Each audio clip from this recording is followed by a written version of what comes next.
This time on episode 485 of Legends of S.H.I.E.L.D., we talk the Kids WB show X-Men Evolution Season 1 episodes 12 and 13, The Cauldron Part 1 and Part 2. I'm Stephen John Drew from Better Podcasting, a podcast about podcasting, part of the Gonna Geek Network. Just like the show you're checking out now. Shows on the network are individually owned, and opinions expressed may not reflect others. Find fantastic geeky shows at GonnaGeekNetwork.com. You have been granted clearance by Director Alfonso Mack Mackenzie. Stand by for a S.H.I.E.L.D. debriefing.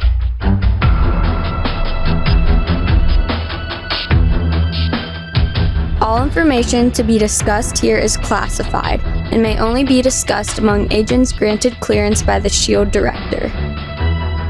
Now it's time for a scheduled debriefing. I'm Agent Michelle.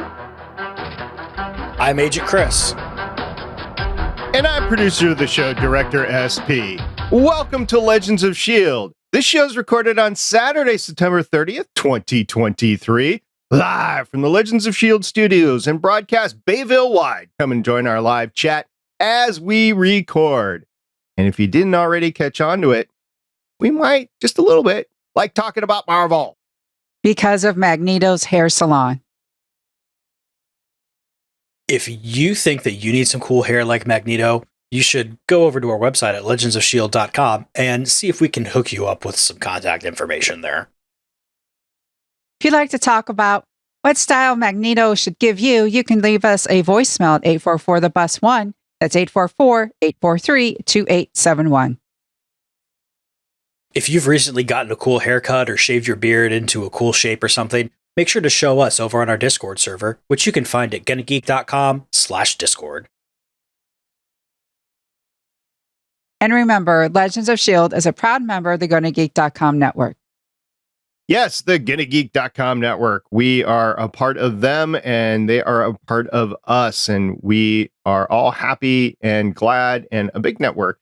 Actually, on the network, just in case anybody didn't know, there's a lot of spoiler discussion going on about Ahsoka on the spoiler channel and the Discord server. So come and join that, have some fun. I actually haven't seen the latest episode yet because, well, this week's been kind of busy for me, but I intend on having a few extra days next week to catch up on everything. I mean, I foresee it in my future. Just a couple of catch-up days.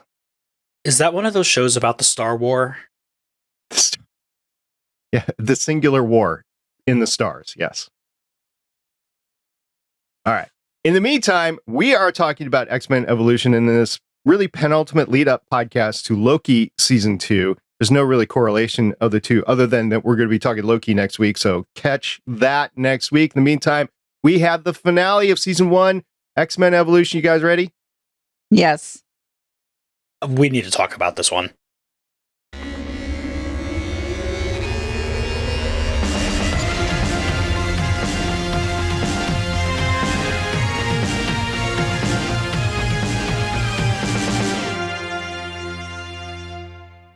X-Men Evolution, Episode 12, The Cauldron, Part 1, premiered on Kids WB on May 5th, 2001. Episode 13, The Cauldron, Part 2, premiered on Kids WB on May 12th, 2001. Michelle, we really missed you last week. Thanks for calling in with all your great stuff, but you didn't read the IMDB description, so I'm kind of empty and lost for a week. I'm hoping that you can reclaim that. Will do. The Cauldron, Part 1. Scott finds out his younger brother, Alex Summers, who he believed dead, is alive and may soon be recruited by Magneto to join him as the X-Men are forced to fight the Brotherhood for a place in Magneto's sanctuary. The Cauldron, Part 2.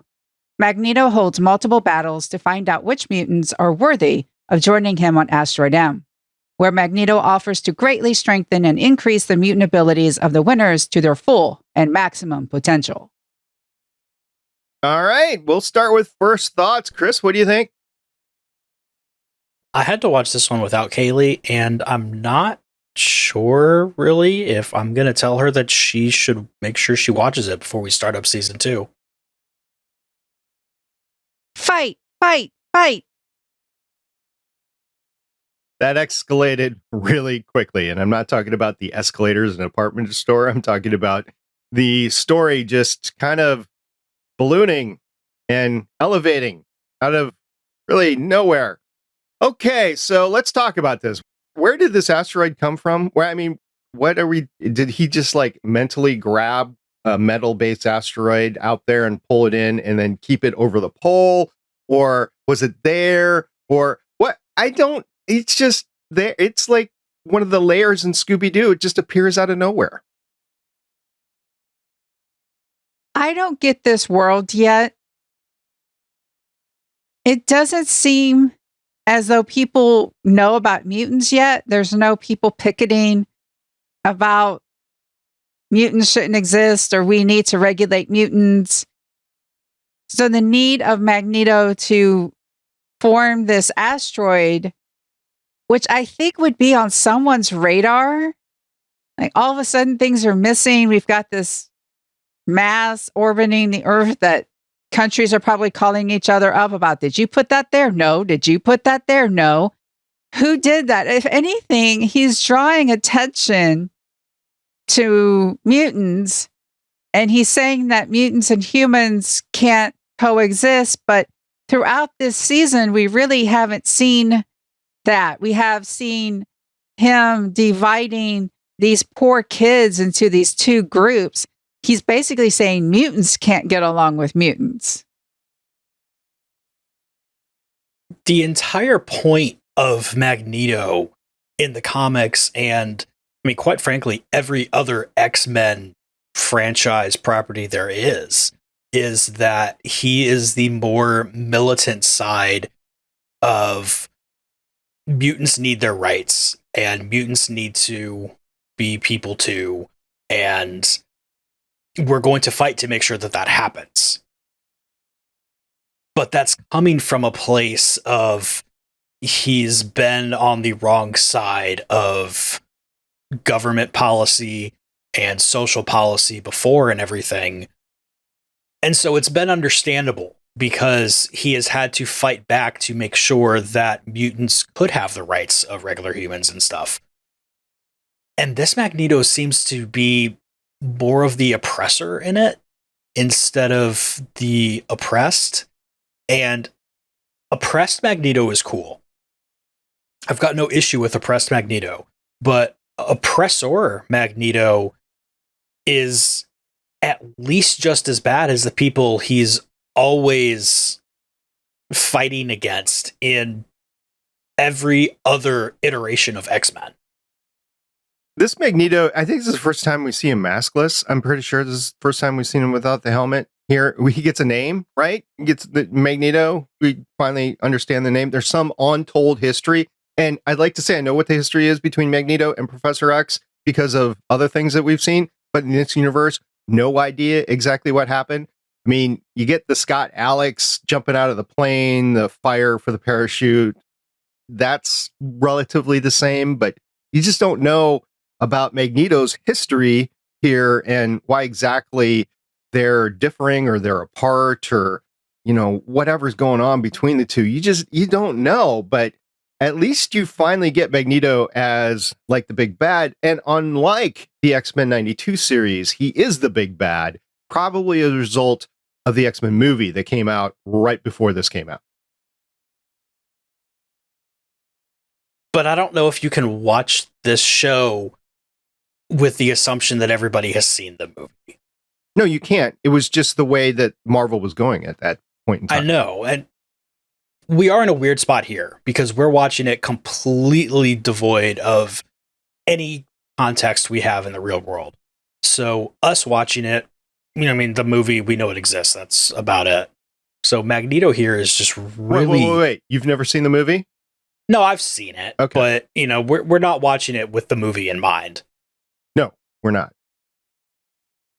We are watching it with really nothing in mind when it comes down to it. I mean, we just came off doing the X-Men 92 series. We've seen the other Disney stuff that's going on right now inside the MCU, and then just coming at this because it's something that several of us haven't seen, and we're getting ready for the X-Men 97 series as it comes out. So, why not? Let's take a look at it, right? But yeah, Magneto obviously is a big bad, and he's getting people. It's weird. It's totally weird. Okay, we have to get people. I don't care what team they're on. I just want them to be able to beat somebody else, and then I'll transform them in my transformation machine. What is it? Purple, I believe. Purple transformation machine. And yeah, that's all weird. Because at the end, I'm spoiling, jumping to the end, Scott and Alec, having gone through it, they're fine. They use all their powers up or whatever, and they become normal again. Like, what? Yeah, there's a lot of what in these 2 episodes. But it's nice to finally meet Havoc. But that's from, again, somebody who knows the comics and everything. We have no suggestion of Scott being any sort of orphan throughout the first season up until now. We have really no background on anyone's family except for Rogue, Nightcrawler, and Kitty. We have family information about Spike, because he's the nephew of Storm. We don't even know about Storm being at what point seen as a goddess. We really don't have much backstory, which was fine because they were getting into the action. We were learning about the outcasts being formed into the Brotherhood, while the good guys were the cool kids and they were becoming the X-Men. But we have no context of family life. And then all of a sudden we're learning Scott is an orphan, and we don't even know how he ended up with Charles Xavier. Are we to assume that he ended up being Charles Xavier's foster kid? Like, we don't really know. We know Alex went through the foster system and is now in Hawaii and being like a really cool super dude. Like, wow. But everything else is just, where's the context of it? I don't need my hand held and be told everything, but some context would be nice. Context would be so nice here because this is so different from every other X-Men universe. I know I said last week in that episode that I was just going to assume everything from the comics is still accurate until I'm told otherwise. Yeah, especially after this one, I can't do that anymore. So let's take this episode out of the context of the series, and let's just go, we're watching these 2 episodes back to back as their own little bottle, right? From that perspective, it's okay. I mean, it's got an epicness to it. It's got, some story, and it's got some meaning in the lore of the mutants, right? So it's okay. I just think that the lead up to it, the rest of the series really didn't lead up to these 2 episodes. That's just my take on things. If you take a look at the message in a bottle, so to speak, it makes sense. I mean, it's a good campfire story, right? You know these characters just because of background, and they go through it. It's okay. So that's my take on it. It's terrible in context of the series. It's okay within the bottle of the episodes themselves. Why does Magneto only want half of them, though? I got hung up on that. I'm thinking real estate. Real estate? There's not a lot of room on an asteroid. Well, it looked like a pretty big asteroid. I mean, you can land a plane on it. It was big. If you can fit a plane, you can fit the extra 4 or 5 kids. And you do, actually. You get 4 or 5 kids. They all get there eventually. Well, you have to have room for the machines. You have to have bedrooms. I'm hoping Magneto has the sense of putting in more than one bathroom. You've got to have the hot tub for Magneto. Again, you have the hair salon. Where's the sewer going to let out? In space? Space. Well, you're hovering over the planet, right? So discharge it over the planet wherever you're up. Oh, mutant crap's going to fall on you. And that's how we get more mutants. I mean, statistically, he's going to drop it over the ocean, so we should be fine.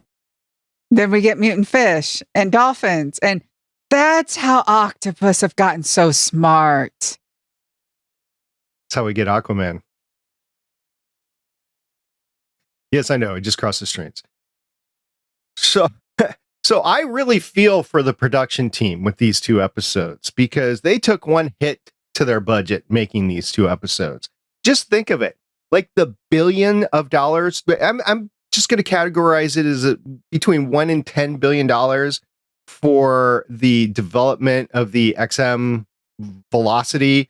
You've got the original X-Men jet that's got to be about $1 to $10 billions of dollars. So you have somewhere between $2 and $20 billions of dollars lost. This is a one-off jet. It's not like it's like continual development and procurement. It's not like a 747 where you draw that out over time. So it's like $20 billion of dollars lost, not to mention the damage to the X Mansion when the ball came in and went out 2 different places, and then when it came in, it settled in the lobby. There's some damage that happens in this. It's a big budget episode, and the asteroid itself, that's got to be trillions to grab an asteroid and pull it in close to the Earth, and then film on location on the asteroid above the planet's surface. That's like $1 trillion. We're not even in billions. We're in trillions now. It's an expensive episode. Most expensive episode in cartoon history. Not to mention, you have to worry about the contamination of all the resources on the asteroid, because they can't really go mine that anymore without making sure that the TV production didn't mess all that up. So this is a real thing. Just throwing this out there. After World War II, there was the whole nuclear test, Operation Crossroads down in Bikini Atoll, right? So you had that thing going on. After that, all of the metal in the planet that had not been made by then was considered contaminated. So you can't use that metal for things like Geiger counters, stuff that you're measuring radiation with. This affects space telescopes and everything. So yeah, you are contaminating that asteroid by pulling it into the Earth's atmosphere and having that radioactive atmosphere wash over it. Absolutely, you're contaminating the asteroid. True story. Does Progressive cover all of this? I mean, I know they do a lot of bundles, and Flo really is a champion of bundles and getting everyone appropriate coverage. How does Professor Xavier file claims? Because the X-Mansion has been destroyed before with Juggernaut. It gets rebuilt quickly. I guess Xavier's got his own crew. On top of that, maybe there's some other mutants we don't know about that can, their powers are about construction. Who knows? But how exactly do you get a new Blackbird? How do you get a new plastic-made aircraft? Because that was Charles. Charles was like, yeah, this one, there's no metal. Like, mwah, ha, ha, ha, ha, ha, ha, Magneto outwitted you. Yeah, like you said, this is just expensive. Just how rich is Charles supposed to be? Oh, let me take that a couple at a time. First of all, they do not use Progressive. As good as Flo is, Charles Xavier uses farmers insurance because, they cover like the impossible stuff and, their ads are J.K. Simmons. So, it's in universe, right? That is true. That's part of it, right? So he's using farmers insurance. The other thing is that I do have difficult because Forge isn't there, and it's not exactly like they have a butler with a masked crusader that's able to fix things or create new things. I'm talking about the Cave and Batman, right? Yes. Yeah, you don't have that here. So yeah, farmers insurance. No Batman Cave. I just, okay. They've been making some really big strides in 3D printing lately, though. So maybe the entire house is just 3D printed and they have another one pretty much ready to go. Have you seen those massive 3D printers that are basically printing concrete? Have you seen them? Yes. They're so cool. I want one. Yep. All right, so we do get let's talk about characters a little bit because Mystique grows in this whole thing, and it starts by her trying to sneak in to the mansion as a kitty. And my question to you guys is, did Storm know it was Mystique as she came into the mansion? Or did she just figure it out once Mystique transformed from the cat to human form again? I'm not sure. Because she pets the kitty. But that would be a nice cover to make Mystique think that she doesn't know. But also, she could just really like cats. I think she did like cats. I don't think that was... I think she legitimately likes... I mean, who doesn't like cats? Cats are... I'm allergic to cats, and I can't have one in my house, but I like them. I don't think she knew right away. I think she was having to take the situation in and then slowly putting the numbers together and then realizing, okay, that cat is probably Mystique. And then there's Mystique, and Storm is prepared to kick Mystique's butt. And knowing that Mystique can shapeshift like that, I don't know if I would be letting strange animals into my house. Actually, I don't know if I'd be letting strange animals into my house anyway. When you're a mutant, I guess you got to go with the flow sometimes. Yeah, but it also might have been the perfect way to keep Mystique out. Like, no, cat, you can't come in my house. I think she was waiting for her letter of admittance to Hogwarts. I know, that was so McGonagall, the cat into Harry Potter. The book came out in 1997, so the whole cat into Mystique could be completely inspired by McGonagall. Well, if you want to go timeline, you can go back to the original Voltron, and the witch was a cat in that. Yes, that is true. Mm-hmm. So it just depends on your matter of perspective. I don't know. This is close to Harry Potter, so I agree.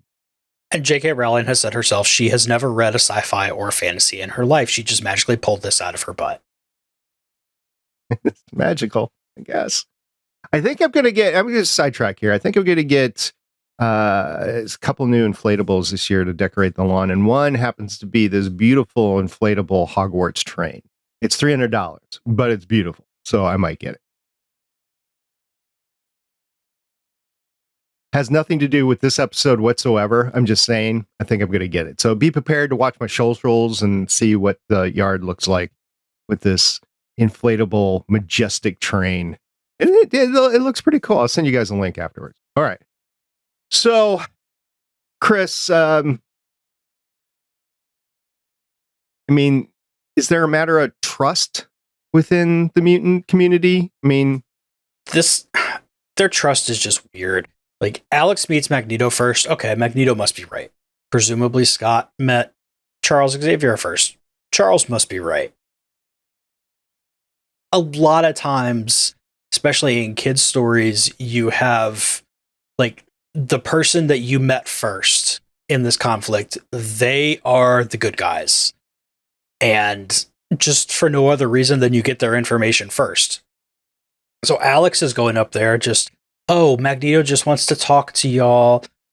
He just wants to help make everything better. And we have no reason not to believe that, other than Charles saying that Magneto is a dick. But, I mean, it's just... Wait, can I say that? You just did. Okay. Alex has no reason to think that. It's just a weird thing. And I just get tired of reading these stories, and basically 100% of the time, whichever person the character you're following talks to first is right, turns out to be the right move.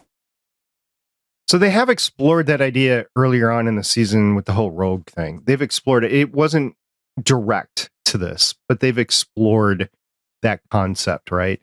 Where Rogue was understandably making up her own mind. She got caught in with Mystique and her clan, and then figured out that, no, I need to go with Professor X. So she made that decision on her own. Admittedly, it wasn't with full information, because she knows that Charles is keeping something from her. She mentions it we talked about it last week. So there is a trust factor where she's assessing whether the person's good or bad.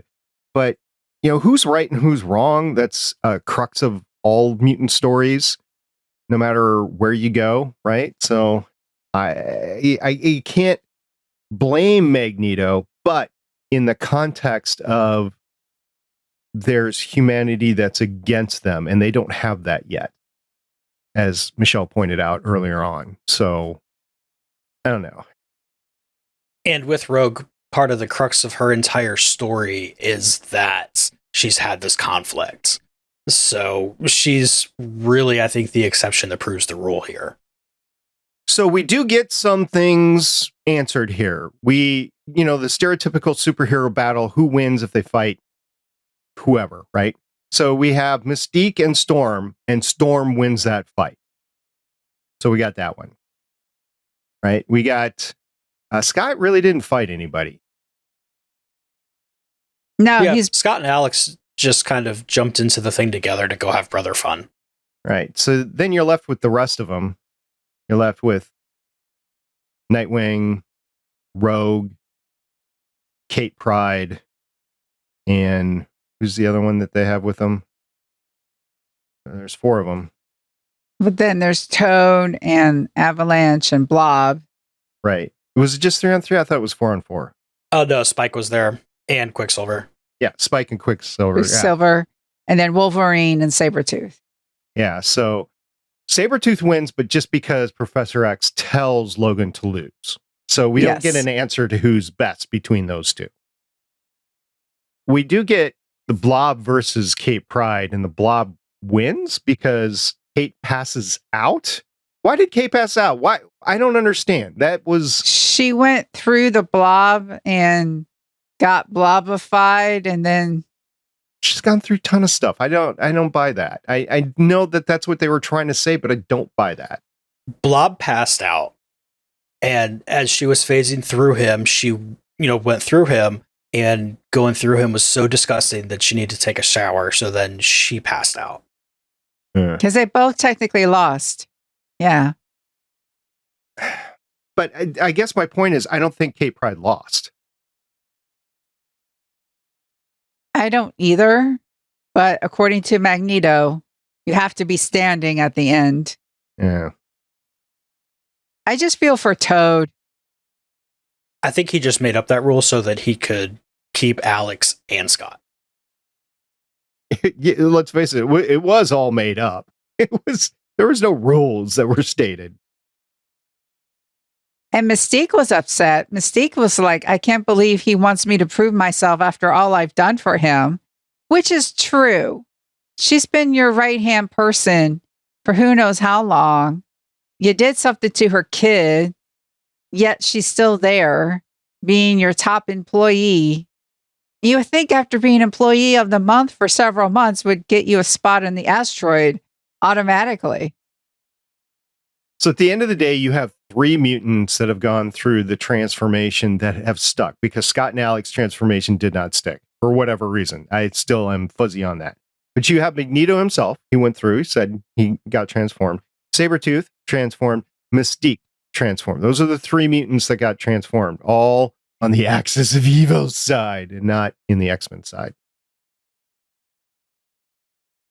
Ah, yes, but the X-Men have learned to become unified, and Xavier makes this great speech about becoming unified, and we're going to come together to fight either evil as the X-Men, and look at our heroic pose, except for the outcast on the side, which reminds me of how the X-Men treated the Morlocks, especially when Storm became leader and she didn't even leave behind her phone number for when the Morlocks got in trouble, and the Morlocks get in trouble, and it's like Storm forgets about them and doesn't check in on them, and they end up in trouble, and Storm needs to relinquish her leadership. It's like everyone, but if you don't look like this, then even though you fought against us in the past and we're trying to move past all of that, you don't get to hang with the cool kids. All right, Chris. Any other things you want to talk about? No, I think we pretty much hit on this one. Mostly, I was just excited Magneto is finally named, so the subtitles aren't really spoiling anything. Who's your favorite character in season 1? I don't know. I really don't. I think I've got a soft spot for Kitty in here, just because I think she's cool. But other than that, I haven't decided yet. Definitely not Scott. Michelle? Rogue. Okay. I was thinking you might be Storm, but okay, Rogue. Well, we don't really get to know Storm at all during this. So when we talk about the characters that we get to know and we get to see the emotional growth of Rogue, Storm is just an adult who's there and who creates fog and lightning so far. All right. I am squarely in the Kate Pride camp, so that's where I am, and I'm not going to budge off of it. So there, take that. We're taking it. All right. Okay. Final thoughts, Chris? I'm just really excited to see what's going to happen in season 2. And I'm glad that we have this timed out in a way that I kind of have that real life equivalent season break of having to wait for season 2 to actually happen. Same. It's going to be interesting if we still get the same Brotherhood versus X-Men, or if Magneto's going to come back and become a recurring villain or antagonist. Antagonist is a better term, I think. Or if we're going to start getting more, and if we're actually going to start getting the human element with the human versus mutant part in seasons 2 and on. Well, for my part, I can't wait to finally get that Mutant Beach Day. Really looking forward to that. I was really looking forward to having Mutant Beach Day, but that didn't happen. That's another thing that gets destroyed, the van or truck or whatever. And then, of course, they blow up an asteroid in this. That's so cool. And that's how I blew up an asteroid. That's all I got to say about that. Right on. Well, how do you guys want to transition out? Well, we got to blow up that asteroid and then hop into a jet and speed on out of here.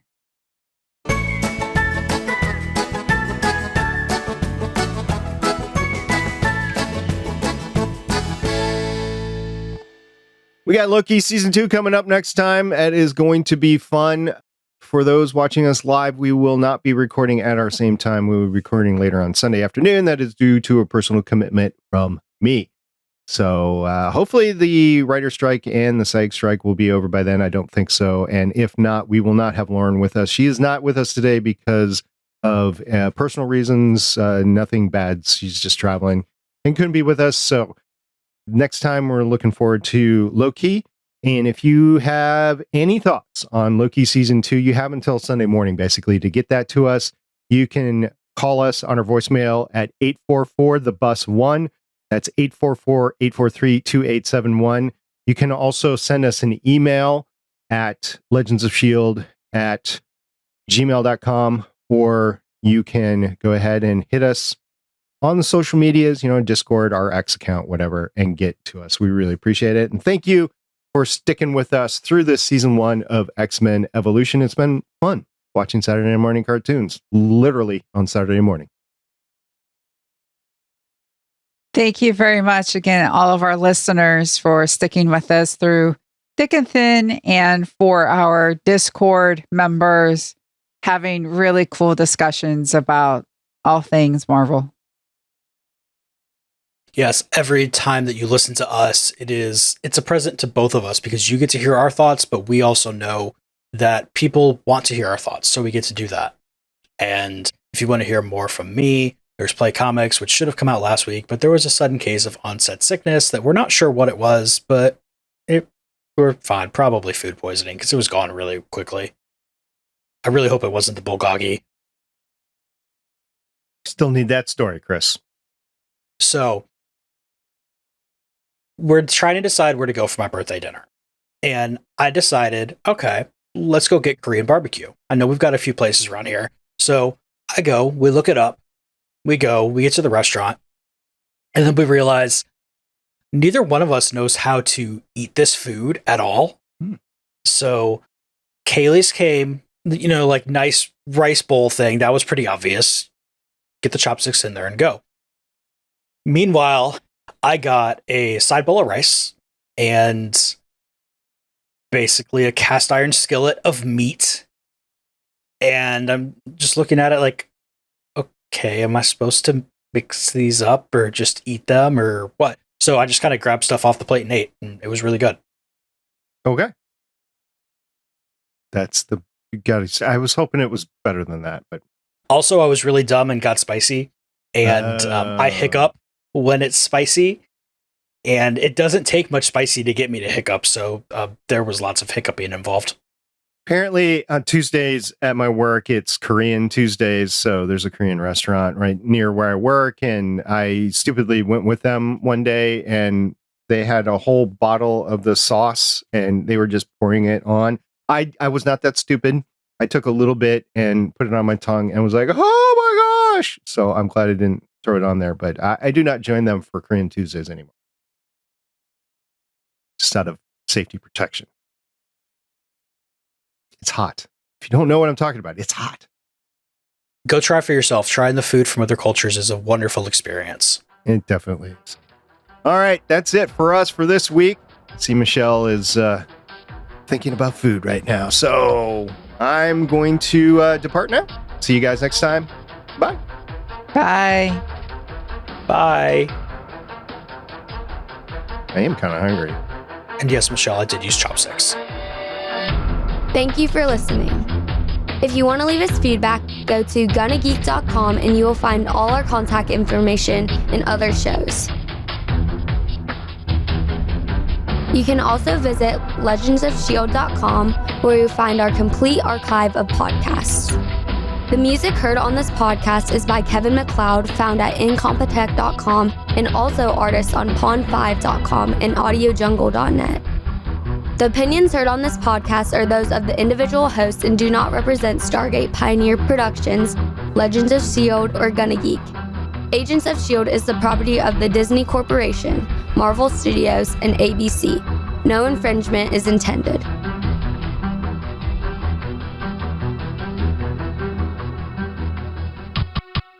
Legends of S.H.I.E.L.D. is copyright 2013 through 2020.